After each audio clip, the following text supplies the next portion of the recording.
আজকে মেনলি আমরা সাইকেলের রোটর নিয়ে কথা বলবো। আপনারা অনেকেই দেখবেন যে অনেকে সাইকেলে বড় রোটর লাগায়, মানে ইউজুয়াল তো আমাদের সাইকেলে 160 mm রোটরগুলো থাকে, বাট অনেকে 180 mm, 203 mm এবং বাংলাদেশে মেবি 220 mm পর্যন্ত আছে তাহমিদ ভাইয়ের সাইকেলে লাগানো।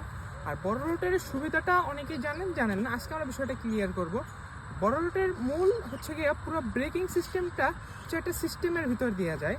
এক্ষেত্রে আমাদের যে ব্রেক প্যাড, যে এইটা তো ব্রেক ক্যালিপার, এইটার ভিতরে মেনলি ব্রেক প্যাডটা থাকে। ওই ব্রেক প্যাডটা হচ্ছে গিয়া আমাদের সিলিকন হচ্ছে এটা মূল উপাদান। সিলিকন থেকে সিলিকা তৈরি হয় এবং ওইটা থেকেই মূলত ব্রেক প্যাডটা তৈরি হয়।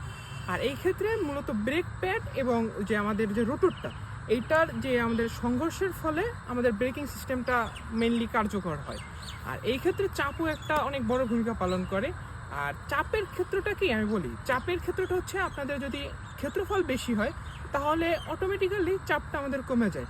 পেজবোল্ট F/A ওই অনুযায়ী আমাদের বড় রোটের ক্ষেত্রফলটা বেশি হয়, এই জন্য ওই ক্ষেত্রে আমাদের চাপটা একটু কম হয়।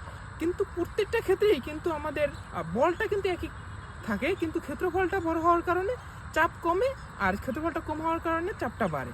এই জন্যই মূলত আমাদের তাপশক্তিটাও বেশি উৎপন্ন হয় ছোট রোটরের ক্ষেত্রে। আর এই তাপশক্তিটা মেনলি আমাদের ব্রেকিং পারফরমেন্সটারে অনেক কমাইয়ে দেয়। এই জন্যে বড় রোটর হইলে আমাদের তাপশক্তিটা কম উৎপন্ন হয় এবং আমাদের ব্রেকিং এফিসিয়েন্সিটা অনেক বাড়ে। এইটাই হচ্ছে বড় রোটরের সুবিধা।